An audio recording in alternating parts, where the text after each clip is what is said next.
Elden Ring features some of the most stunning visuals ever seen in a game, and it would really translate well if we could edit our photos to look something like that. I'm going to show you how to recreate the different areas of the world of Elden Ring in Lightroom into your photography. We're going to cover each of the areas in the Elden Ring world, so make sure you subscribe so you don't miss those future episodes coming soon.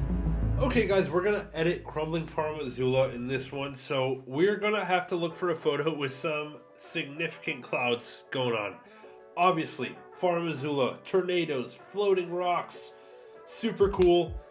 Not really going to find something in real life to match that, but the best we're going to do is some significant contrast in the clouds, and that's why I picked this shot that I took in Berlin, Germany, to edit into the Crumbling Farum Azula field. So essentially what we have to do to get there is to desaturate everything, kind of color grade it to this like yellowy gray situation, okay, and then basically bump up the contrast a little bit in the clouds to make them pop out quite a bit. All right, so we're going to take through step by step how to do this. It's going to be a bit of adjustments in the kind of overall image, and then we are also going to have a few masks as well to be able to get us there completely. So we're going to go through it step by step. Let's go ahead and start off with our tone curve. The tone curve we're just going to paste in where we need to be. So we're going to take those darkest of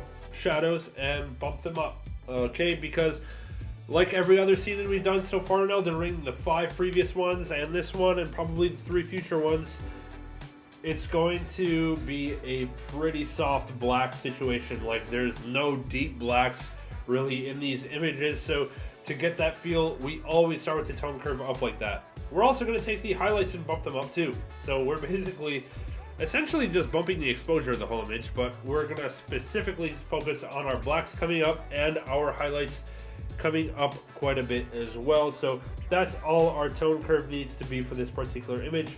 Now let's move on up to the basic sliders. This is where we go next. All right, let's go ahead and paste those in as well. Okay, this is going to be a little bit weird to start. I think in order to see what we're doing, you might want to do the color sliders first to desaturate everything, but we're going to go here. We're going to go from the top down. Okay, so temperature is going to come up.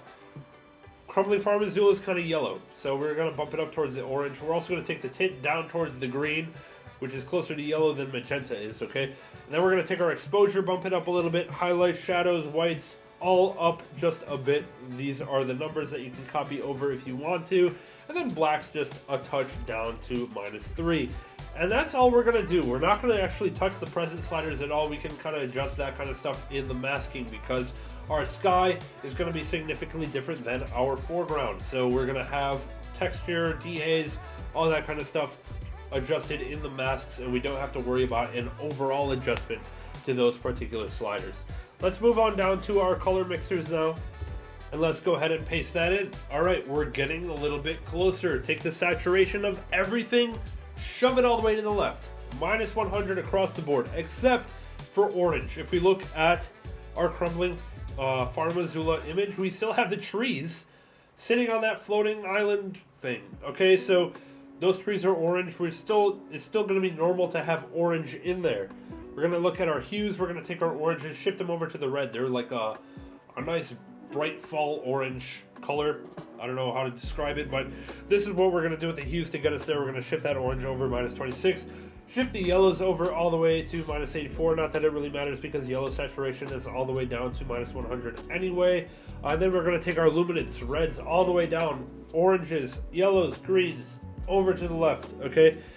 There's not a whole lot of blue, aqua, purple, magenta to worry about, so I just let those at 0. But if they affect your image specifically, you can go ahead and shift those as well. But for our reds and oranges, we need to darken them up.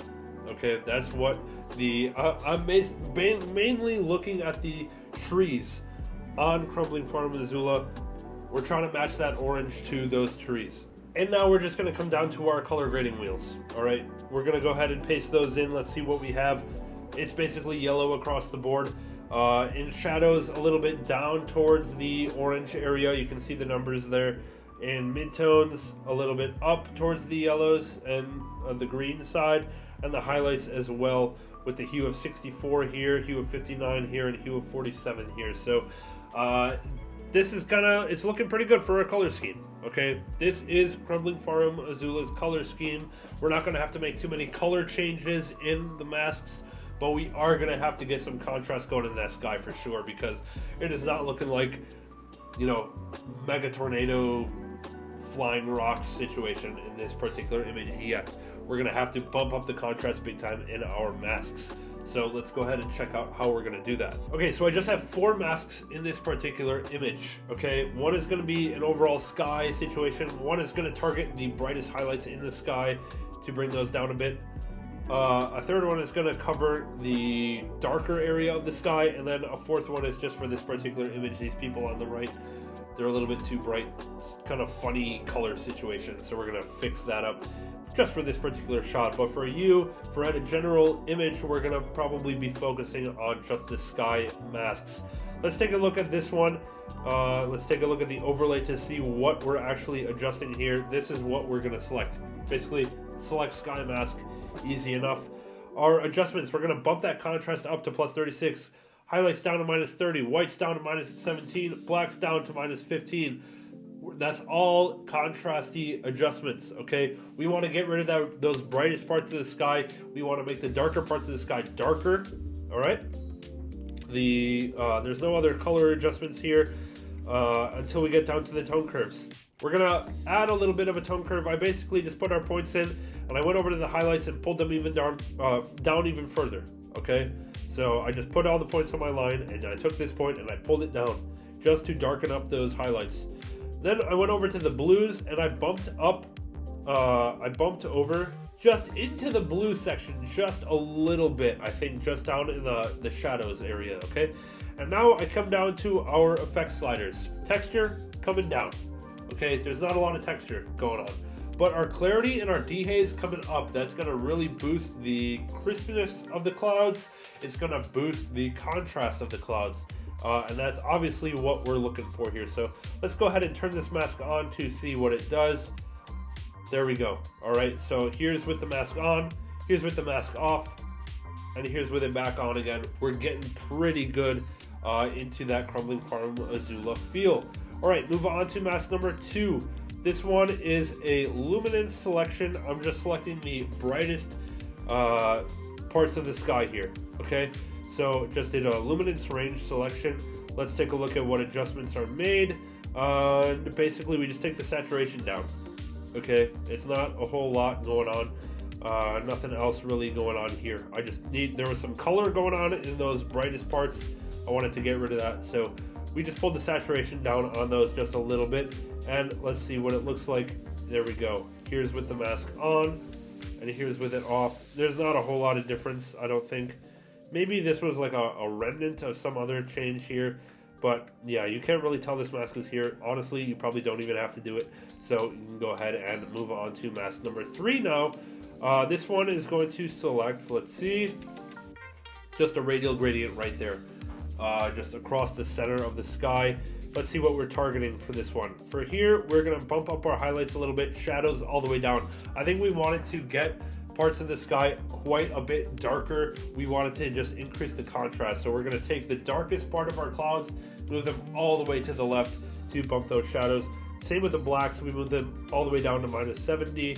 Let's see what other adjustments we made on this. Not in the curves, not in the effect sliders. So yeah, it's just the shadows are coming down here. Let's turn this overlay thing off, and there we go. We just darkened up part of that. Here's with the mask on. Here's with it off. We just wanted to add a little bit more contrast into the sky. And then our final mask, I'll just turn it on here. I just targeted these like orange things on the concrete over here and whatever is on this person's head, and I kind of just toned them down a little bit. What did I do? I just darkened them quite a bit. Okay, so that one was nice and easy. Or no, all I did is drop the saturation all the way down. I wanted to get those orange bits like less distracting. Okay, so we still have some orange in our image. We still have our building, our bricks on the left, and that's going to match essentially the tones of the trees we see on Crumbling Farum Azula. Let's pair this photo up side by side with the Elden Ring scene. It's looking pretty good in my opinion. All right, let me know what you guys think in the comments down below.